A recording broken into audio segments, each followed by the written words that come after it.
함께 보실 하나님 말씀은 요한계시록 6장입니다.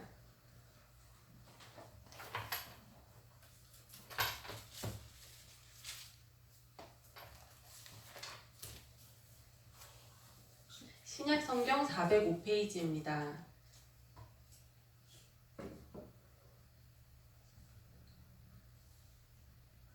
요한계시록 6장 말씀을 한 목소리로 읽으시겠습니다. 내가 봄에 어린 양이 7인 중에 하나를 떼시는데 그때 내가 들으니 내 생물 중에 하나가 우레소리 같이 말하되 오라 하기로 이에 내가 보니 흰 말이 있는데 그 탄 자가 활을 가졌고 면류관을 받고 나아가서 이기고 또 이기려고 하더라. 둘째 인을 떼실 때에 내가 들으니 둘째 생물이 말하되 오라 하니 이에 다른 붉은 말이 나오더라. 그 탄 자가 허락을 받아 땅에서 화평을 제하여 버리며 서로 죽이게 하고 또 큰 칼을 받았더라. 셋째 인을 떼실 때에 내가 들으니 셋째 생물이 말하되 오라 하기로 내가 보니 검은 말이 나오는데 그 탄 자가 손에 저울을 가졌더라. 내가 내 생물 사이로부터 나는 듯한 음성을 들으니 이르되 한 데나리온의 밀 한 되요 한 데나리온의 보리 석 되로다. 또 감람류와 포도주는 해치지 말라 하더라. 넷째 인을 떼실 때에 내가 넷째 생물의 음성을 들으니 말하되 오라 하기로 내가 보니 봄에 청황색 말이 나오는데 그 탄 자의 이름은 사망이니 음부가 그 뒤를 따르더라. 그들이 땅 4분의 1의 권세를 얻어 검과 흉년과 사망과 땅의 짐승들로서 죽이더라. 다섯째 인을 떼실 때에 내가 보니 하나님의 말씀과 그들이 가진 증거로 말미암아 죽임을 당한 영혼들이 제단 아래에 있어 큰 소리로 불러 이르되 거룩하고 참되신 대주제여 땅에 거하는 자들을 심판하여 우리 피를 갚아주지 아니하시기를 어느 때까지 하시려 하나이까 하니 각각 그들에게 흰 두루마기를 주시며 이르시되 아직 잠시 동안 쉬되 그들의 동무종들과 형제들도 자기처럼 죽임을 당하여 그 수가 차기까지 하라 하시더라. 내가 보니 여섯째 인을 떼실 때 큰 지진이 나매 해가 검은 털로 짠 상복같이 검어지고 달은 온통 피같이 되며 하늘의 별들이 무화과 나무가 대풍에 흔들려 서리근 열매가 떨어지는 것 같이 땅에 떨어지며 하늘은 두루마리가 말리는 것 같이 떠나가고 각 산과 섬이 제자리에서 옮겨지매 땅의 임금들과 왕족들과 장군들과 부자들과 강한 자들과 모든 종과 자유인이 굴과 산들의 바위 틈에 숨어 산들과 바위에게 말하되 우리 위에 떨어져 보좌에 앉으신 이의 얼굴에서와 그 어린 양의 진노에서 우리를 가리라. 그들의 진노의 큰 날이 이르렀으니 누가 능히 서리요 하더라. 아멘. 네, 그 계시록 6장에 이제 드디어 재림의 징조들이 나타나기 시작을 합니다. 이 말씀을 읽으면서 이 말씀이 참 이 현재 일어난 일 같잖아요. 이 6장 말씀에 처음에 첫째인, 둘째인, 셋째인, 넷째인을 떼시는 그 장면들이 정말 뭐 우리와 전혀 동떨어진 일이 아니라 정말 이때에 일어나는 일 같이 느껴지고 또 이때가 정말 주님의 재림을 준비해야 되는 마지막 때이구나 이런 게 우리한테 읽으면서 느껴집니다. 그러니까 참 이 긴 인류의 역사 중에 하나님께서 왜 우리들을 이 시대에 정말 주님의 재림이 정말 눈앞에 있는 가까운 이 시대의 그 긴 세월 중에 태어나게 하셨는지 그렇기 때문에 우리가 참 이 어렵기도 하고 또 말도 많고 탈도 많은 요한계시록을 또 배워야 하는 줄로 믿습니다. 아멘. 네, 그래서 이 계시록 이제 지난주에는 주님이 이제 요한을 그 3층천 낙원으로 불러 올려 드리셨어요. 그래서 요한이 이제 그 낙원에 가서 보니까 주님의 보좌가 있고 그 낙원에서 그 천사들과 또 24장로들이 주님을 찬양하고 있는 그런 장면들을 봤단 말이에요. 근데 그리고 나서 5장을 보면은 이제 그 보좌에 앉으신 주님이 계신데 또 그 보좌 앞으로 어린 양이 지나가는 거예요. 근데 그 양을 보니까 일찍이 죽임을 당한 것 같은 어린 양이 지나가는 거예요. 그러니까 이 어린 양은 어린 양으로 표현된 예수님은 이 땅에 인간으로 육신으로 내려오셔서 십자가에서 대속의 죽음을 하신 예수님을 우리가 의미할 때 어린 양이라고 표현을 많이 하잖아요. 그러니까 그 예수님이 보좌에 계시지만 또 이 땅에 사람의 몸으로 내려오셨던 십자가에서 우리를 위해서 죽으셨던 그 예수님을 또 이렇게 보여주는 거예요. 그러면서 이 보좌에 앉으신 분의 오른손에 이 두루마리가 있고 막 글씨가 안팎으로 빽빽하게 쓰여 있는데 7개 인으로 봉해졌단 말이에요. 그 편지가. 그러니까 이 요한이 그 내용이 뭘까 궁금한데 이제 그 인을 떼야지 그 편지를 두루마리를 열어서 내용을 볼 텐데 그거를 뗄 자가 아무도 없는 거예요. 이 세상에. 근데 그래서 요한이 막 너무 그 낙심이 돼가지고 막 울고 있는데 어떤 장로가 이제 이 인을 떼서 이 두루마리를 펴실 분이 이 세상에 딱 한 분 계시다는 거예요. 그 한 분이 바로 그 어린 양 대신 예수님이신 거예요. 그래서 이 인을 떼면서 지금 방금 6장에서 읽으신 일들이 하나하나 일어나잖아요. 첫 번째 인을 떼고 두 번째 인을 떼고 세 번째 인을 떼면서 이 지구상에서 이런 사건들이 일어나는데 그 일을 주관하시는 분이 우리 예수님이시라는 말씀입니다. 그래서 이 땅에서 일어나는 일들이 뭐 우연히 일어나는 것이 하나도 없고 이 인류의 역사가 정말 처음부터 시작부터 끝까지 알파와 오메가 되신 예수님이라고 하시잖아요. 그러니까 정말 우리 인류의 모든 처음과 끝, 시작과 끝이 다 예수님의 장중에 붙들려 있는 줄로 믿습니다. 아멘. 예, 그래서 이 인을 하나씩 하나씩 떼시는 분이 우리 예수님이신데 그 먼저 첫 번째 인을 떼세요.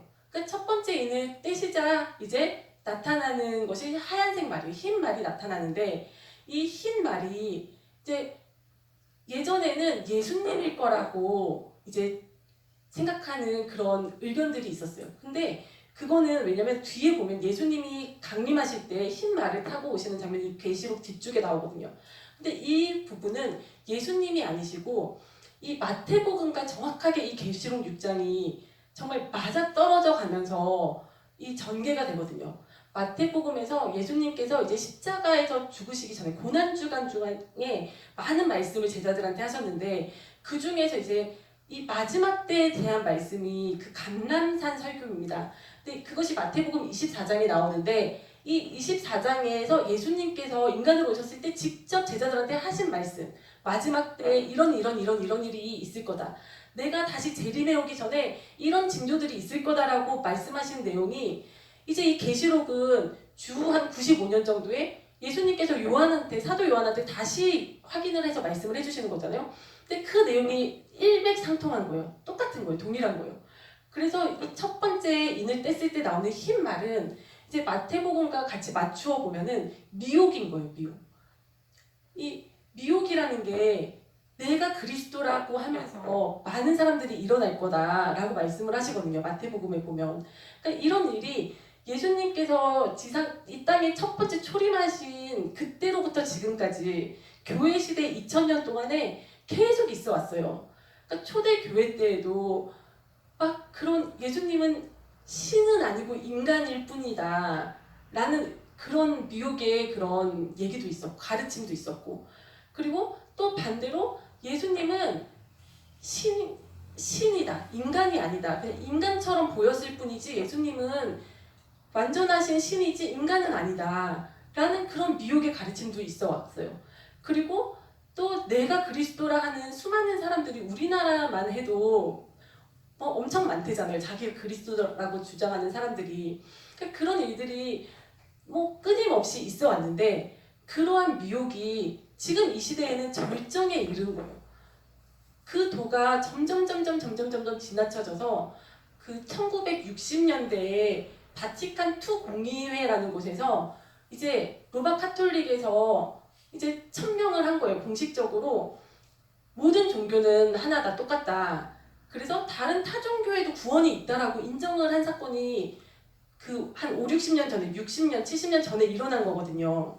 그러니까 이 마지막 때는 정말 이 미혹이 절정에 이른 거죠.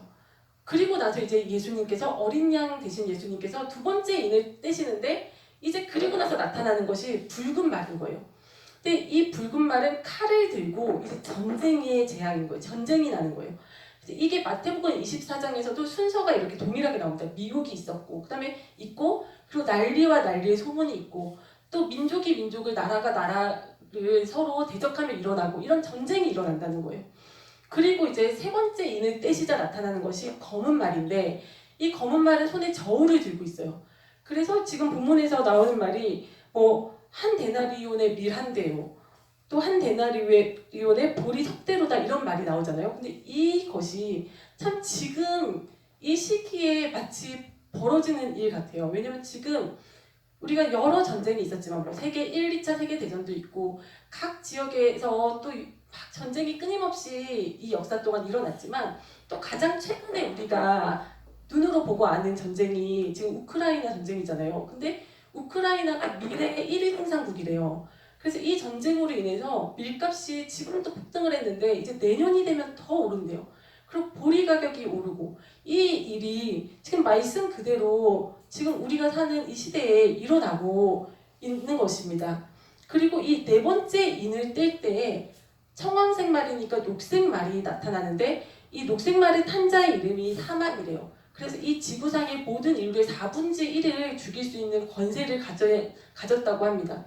근데 이 네 번째 인에 대한 마태복음에 대응되는 것은 지금 마태복음에는 나와 있지 않은데 다른 성경을 보면은 구약의 뭐 에스겔서나 예레미야서를 보면은 하나님께서 이제 진노를 내리실 때 재앙을 내리실 때 나오는 그 재앙의 순서가 칼과 기근과 전염병이에요.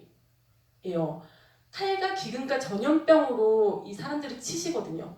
그러니까 이 순서가 칼과 기근이 나왔잖아요. 그러니까 네 번째로는 이제 전염병이 아닐까 하는 추측이 있습니다. 이 정확하게 나온 거는 성경의 말씀으로 나와 있진 않지만 그리고 다섯 번째 인이 띄어질 때 이제 순교자들이 그냥 뭐 죽은 사람들이 아니라 예수님의 이름으로 인해서 핍박받고 순교당한 그 순교자들이 주님 앞에 막 신원하는 모습이 나오는 거예요. 우리의 이 핏값을 갚아주실 때가 언제까지입니까? 우리가 언제까지 기다려야 합니까? 하니까 너희의 그 종들, 너희의 그 동료들과 또 너희의 그 형제들이 너희처럼 그렇게 순교를 당해서 순교자의 수가 찰 때까지 잠시만 더 쉬면서 기다려라 하시는 장면이 나오거든요. 그러니까 이 다섯째 인을 뗄 때 일어나는 것이 그 기독교인들이 이제 주님의 이름 때문에 예수님만이 구원이 있다. 예수님만 믿어야지만 우리가 구원을 받을 수 있다. 이런 우리가 진리를 외칠 때 핍박을 받는 일이 일어난다는 내용이 이 마태복음에도 동일하게 나와 있습니다. 그리고 이제 여섯 번째 인을 떼실 때 일어나는 일이 큰 지진과 그리고 해와 달과 별의 그런 변화들이 일어나는 거예요. 해와 달과 별이 어두워지고 하늘이 흔들리고 별들이 떨어지고 뭐 이런 장면이 나옵니다. 이것이 또 마태복음에도 동일하게 그 일이 기록이 되어 있습니다. 순서적으로. 그리고 나서 이제 요한계시록 7장을 보시면은 잠깐 이 여섯째 인까지 떼시고 나서 일곱째 인을 떼시기 전에 잠깐 이제 다른 장면이 나와요. 그 장면이 뭐냐면 이제 네 천사가 땅 네 모퉁이에 서가지고 그 이제 땅을 흔들려고 그 준비를 하고 있는데 다른 또 천사 한 명이 나오면서 자기가 하나님의 그 인을 택함 받은 자들의 이마에 인치기 전까지 잠깐 기다려라 하는 장면이 나옵니다. 그러면서 이제 유대인들 중에 그 하나님의 인을 이마에 인침을 받은 자들 14만 4천이 이제 나오거든요. 그래서 그 유대인들 중에 그 예수님을 구주로 자기네들이 구약 때 그 섬겼던 여호와 하나님이 예수님이셨구나. 근데 우리가 그 예수님을 못 알아봤구나. 그래서 메시아신 거를 모르고 우리가 십자가에 못 박아서 정말 우리가 죽였구나 그 메시아를. 그거를 깨닫고 예수님 앞으로 돌아오는 자들이 이제 유대인들 중에 그 14만 4천의 숫자가 찬다는 거예요. 그래서 그 숫자가 차는 얘기가 나오고 그리고 또 장면이 잠깐 다른 데로 전환이 돼서 이제 온 그 이방인들 중에 각 나라와 족속과 백성과 방언 중에서 아주 많은 셀 수 없이 많은 숫자의 그 사람들이 이제 들림을 받아가지고 그 낙원에 와 있는 그 모습이 이제 보여지는 거예요. 그러니까 이 여섯 번째 인까지가 떼어지고 난 다음에 일곱 번째 인을 떼기 전에 그 사이에 그 한 장에는 이스라엘 유대인들 중에서 이제 주님을 영접하는 자들의 장면이 한편 나오고 또 한편으로는 이방인들 중에서 들림받는 얘기가 나오는 거예요. 그리고 나서 이제 일곱째 인이 떼어지는 장면이 8장에 나오는데 일곱째 인이 떼어지자 이제 하늘에서 천사들이 이제 나팔을 받는 거예요. 나팔. 이제 요 일곱인 재앙 다음이 나팔 재앙이거든요. 그래서 이제 나팔 재앙이 준비가 되는 거예요. 그러면서 성도들의 기도와 향연이 주님 앞에 막 올려지는 장면이 나오게 됩니다. 근데 그래서 요 지금 읽으신 그 요한계시록의 내용이 순차적으로 기록이 된 것이라고 볼 때 이제 일곱인이 떼지는 이 장면이 이제 우선적으로 있는 거예요. 주님의 그 재림 전에 7년 환란이 들어가기 전에 그 재난에 그 돌입하기 전에 이제 있는 일곱인 사건이 있는데 우리가 현재 요 어딘가에 있다고 볼 수 있을 것 같아요. 그리고 나서 7년 이제 환란이 본격적으로 재난이 시작이 되는데 그리고 나서 요 7년 중에 앞에 3년 반 동안이 일곱 나팔의 재앙이 막 일어납니다. 그리고 이 다음에 후 3년 반 동안에 일곱 대접의 재앙이 정말 무시무시한 재앙이 점점 심해지는 거예요. 펼쳐집니다.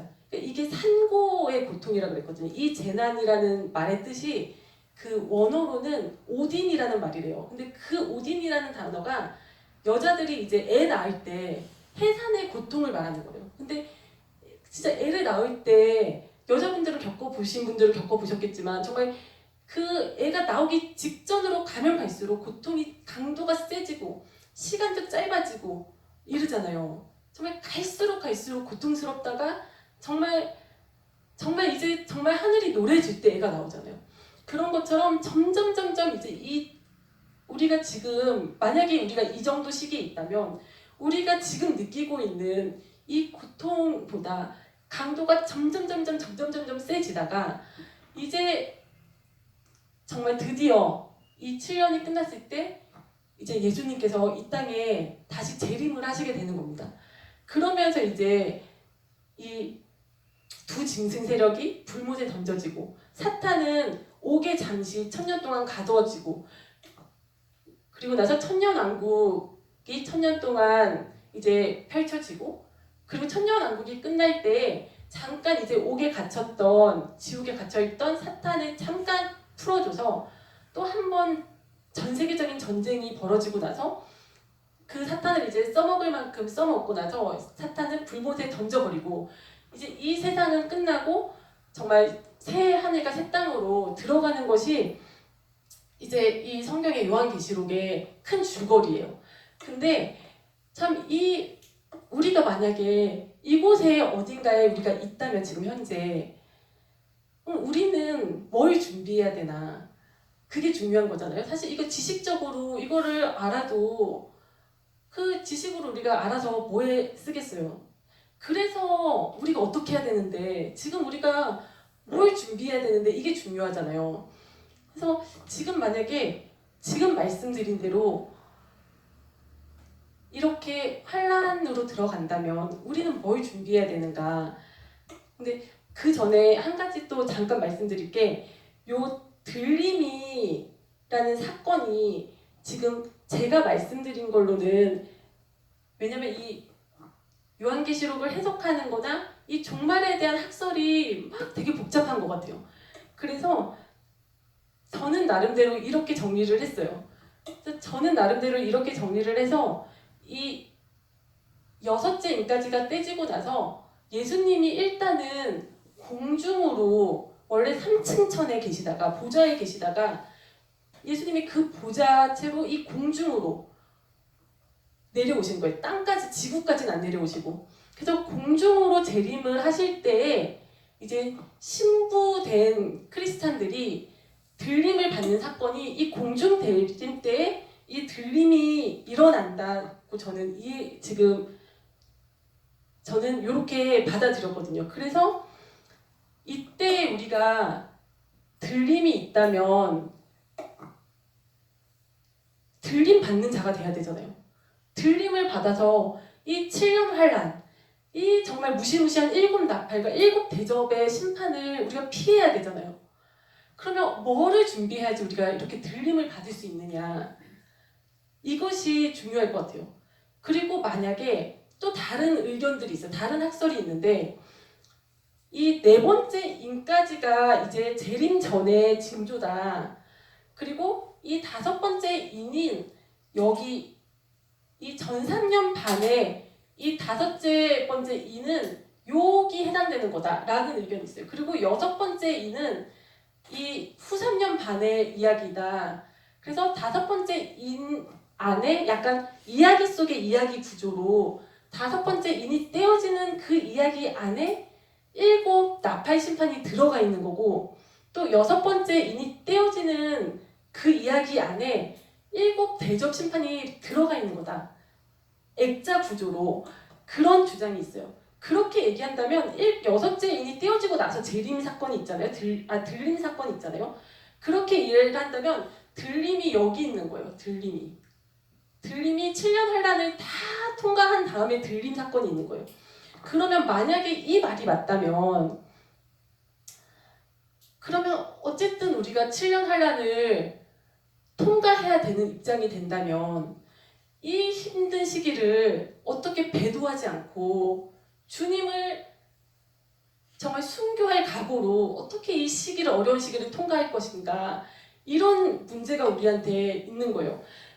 저는 이게 그 뭐가 맞는지는 솔직히 잘 모르겠어요. 왜냐면 확신할 수가 없어요. 성경에서 분명하게 말씀해 주시진 않았기 때문에 제가 뭐가 맞습니다라고는 말씀을 못 드리고 다만 정리를 해드렸어요. 그래서 근데 저는 왜 첫 번째 그 의견을 약간 더 그쪽으로 저는 마음이 가냐면 우리가 노아의 그 홍수 심판 이전에 에녹이라는 사람이 있었잖아요.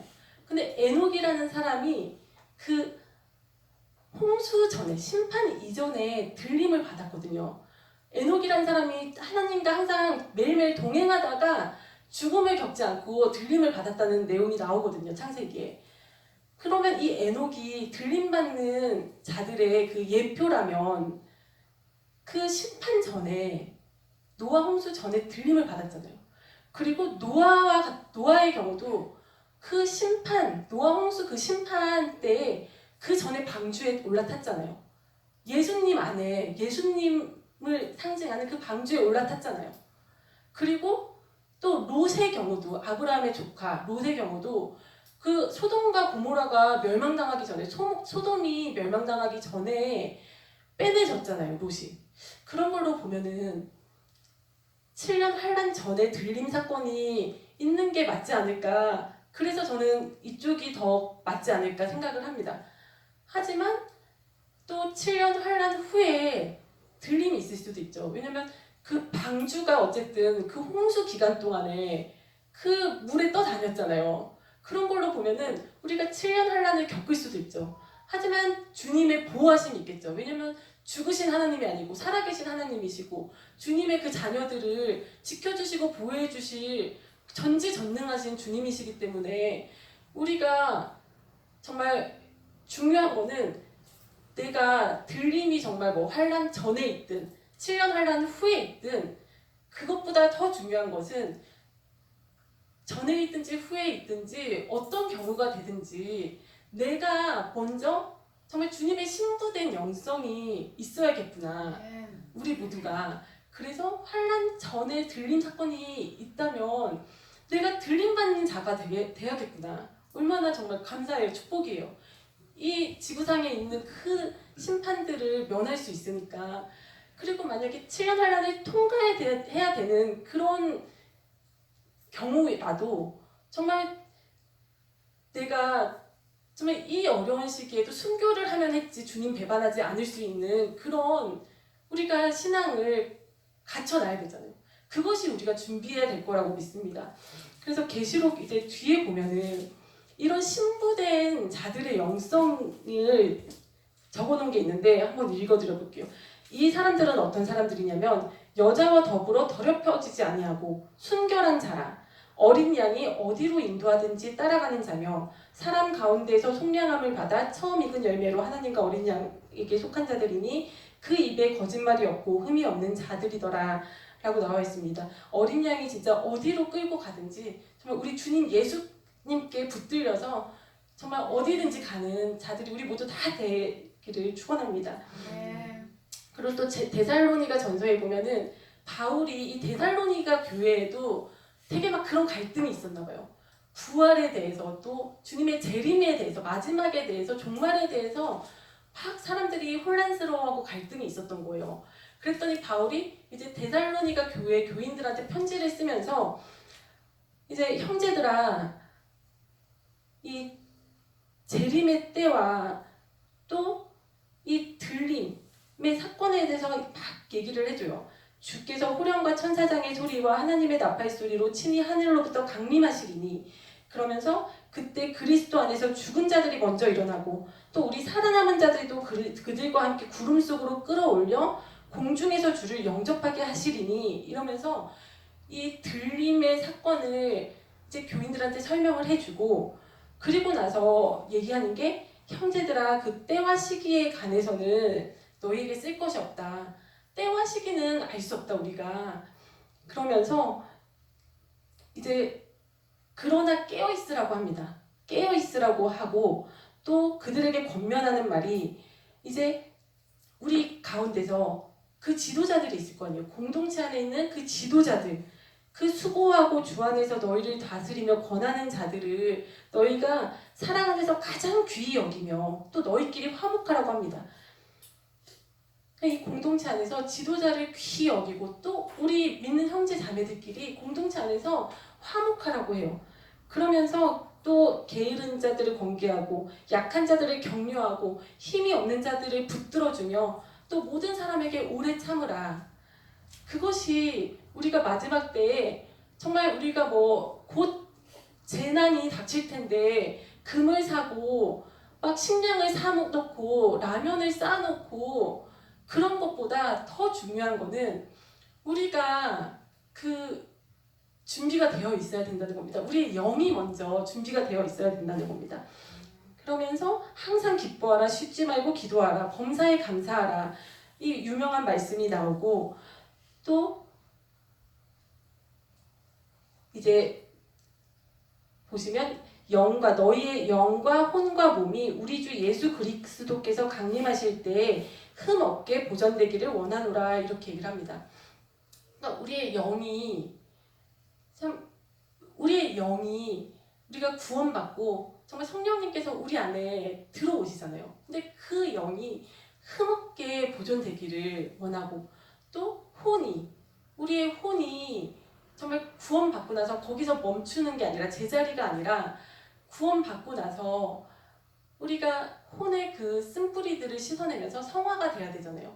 그러면서 우리의 혼이 정말 구원을 받고 그 다음에는 내 정말 그 자아가 내 혼에 있던 내 옛사람의 그 찌꺼기들이 갈려가지고 정말 그것이 새롭게 되는 새 사람이 되는 그 일이 일어나야 되고 또 영과 혼뿐만 아니라 우리의 몸도 우리가 영이 바뀌고 또 우리의 혼은 우리의 정신 사상이잖아요. 이런 것이 바뀌면 우리의 육도 변하잖아요. 뭐 육이 외모가 미스코리아가 되고 이런 것이 아니라 정말 우리가 영이 바뀌고 혼이 바뀌면 표정이 밝아지고 나의 말투가 달라지고 그 얼굴에서 광채가 나고 이런 우리의 육까지도 그 영에서부터 밀려 나오잖아요. 그런 변화가 우리에게 있어야 될 줄로 믿습니다. 그래서 제가 영화를 하나 예전에 봤었는데 그 제목이 가나의 혼인잔치예요. 근데 그 예수님께서 공생애를 시작하고 나서 제일 먼저 이제 일으키신 표적이 가나의 혼인잔치에서 물을 포도주로 만드신 표적이었는데 그게 그 영화가 약간 다큐멘터리 영화인데 그게 굉장히 깊은 의미가 있다는 거예요. 그래서 왜냐면 약간 그 고고학자들이 그 당시에 뭔가 문헌들을 발견하고 하다 보니까 그 갈릴리 지방의 결혼 풍습이 좀 특이한 게 있대요. 그래서 이 결혼식 때 원래 먼저 약혼식 때 신랑하고 신랑이 신부한테 이제 포도주를 건넨대요. 그러면 우리나라 같은 경우는 그 부모님들이 옛날에는 그 당사자들보다 부모님들에 의해서 혼인이 그 결정이 되고 약속이 되고 했었는데, 그 갈릴리 지방은 신부의 부모님이 결정하는 게 아니라 신부가 이제 그 잔을 마실지 아니면 안 마실지를 신부가 결정을 하게 된대요. 그래서 신부가 신랑이 건네준 잔을 포도주를 마시면 이제 약혼이 성사가 된 거고, 그것을 마시지 않으면 약혼이 성사가 되지 않은 거래요. 그래서 이 신부가 이 결혼에 대해서 결정을 하게 되는데, 이제 신부가 그 잔을 받아들이면 이제 결혼의 그 약속이 성립이 된 거예요. 그러고 나면은 이제 각자 집으로 돌아간대요. 그래서 신랑은 그때부터 자기 아버지의 집 옆에 자기가 이제 살 집을 짓는데요. 나중에 신부를 데려오면은 같이 살 집을 아버지 집의 옆에다가 짓는데요. 그러니까 예수님께서도 떠나가시면서 내가 너희들이 있을 처소를 마련하러 간다 하셨잖아요. 미리 가서. 그러니까 예수님께서도 우리가 있을 집을 지금 짓고 계실 줄로 믿습니다. 아멘. 그리고 신부는 이제 자기 집에 돌아가서 이제 단장 준비를 하는 거예요. 뭐 옷감도 사다가 옷도 만들어야 되고 예복도 만들고 막 이런 신부 단장 준비를 하는 거예요. 근데 문제는 그 언제 신랑이 올지 모른다는 거예요. 그래서 신랑도 모른대요. 그 갈릴리 혼인의 풍습에 의하면 그 집이 어느 정도 지어지고 이제 그 당사자인 신랑도 언제 그 신부를 데리고 올지 그 날짜를 모른대요. 예수님이 말씀하신 거랑 똑같지. 그래서 그 아버지가 신랑의